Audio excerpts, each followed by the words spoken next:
Oke, sekarang kita masuk ke Prolisda ya. Jadi apa keunggulan Prolisda ini? Ya, satu, ya Prolisda itu asli Brazil.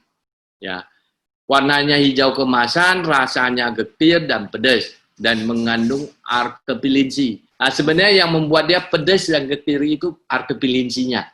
Itu kalau propolis lain dari daerah lain kita minum itu tidak pedas di tenggorokan. Dan menurut penelitian yang menimbulkan rasa pedas itu artepilinsinya.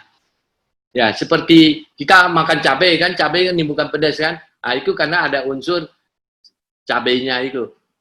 Jadi karena propolis ini mengandung artepilinsi, dia rasanya pedas. Jadi kalau sekarang kalau kita dikasih 2 propolis, satu pedas, satu tidak.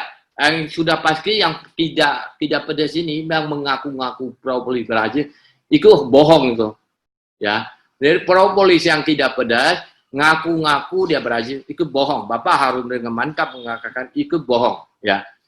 Kedua, warna hijau kemasan. Ya, warna hijau kemasan ini kalau kita lihat itu khas. Warnanya seperti olive oil.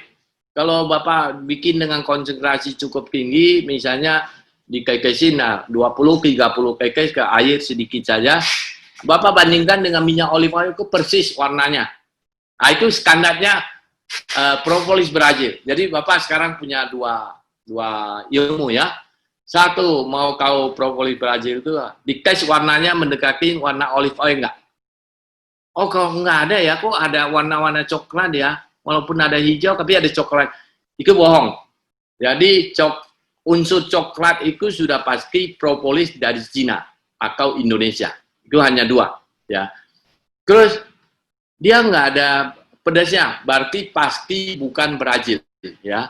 Oke, kemudian propolis Brazil ini luar biasa, itu diolah dengan teknologi nano.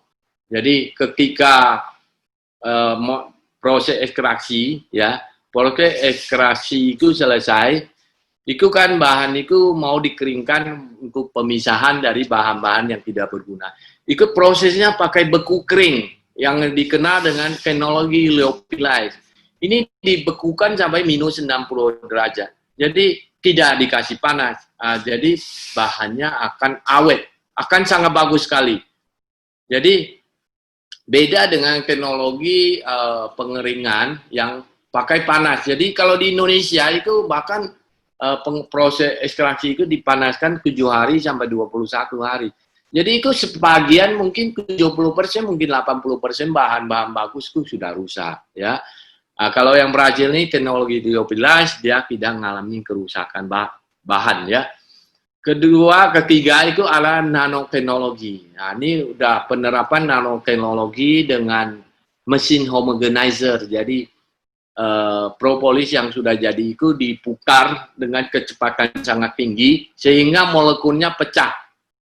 Jadi molekul yang bergandingan itu pecah, yang tinggal hanya molekul-molekul tunggal dengan partikel di bawah 100 nano. Kan bahan kan ada 300 ya, jadi ada yang agak besar, ada yang agak kecil partikelnya.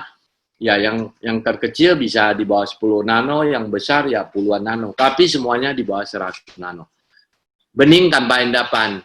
Bening ini yang menandakan propolisnya itu nano.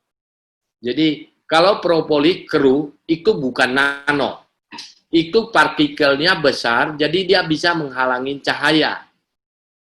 Nah, kalau dia partikelnya kecil, dia bening, karena cahayanya nggak kehalang. Kalau partikel nano itu dia nggak bisa menghalangi cahaya, jadi tembus pandang ya. Jadi kalau benda pada ukuran nano itu nggak bisa dilihat dengan mata lagi. Dikemas di perusahaan lokal yang berstandar GMP. Jadi pengemasannya itu GMP, ya. Jadi pengolahan bahannya di Brazil, tapi lokal pembuatan lokalnya di PT Midix ini secara GMP. Dan hebatnya propolis ini mengandung habatus sauda yang sinergis, ya, sehingga menghasilkan formulasi yang sinergi memperkuat khasiat obat.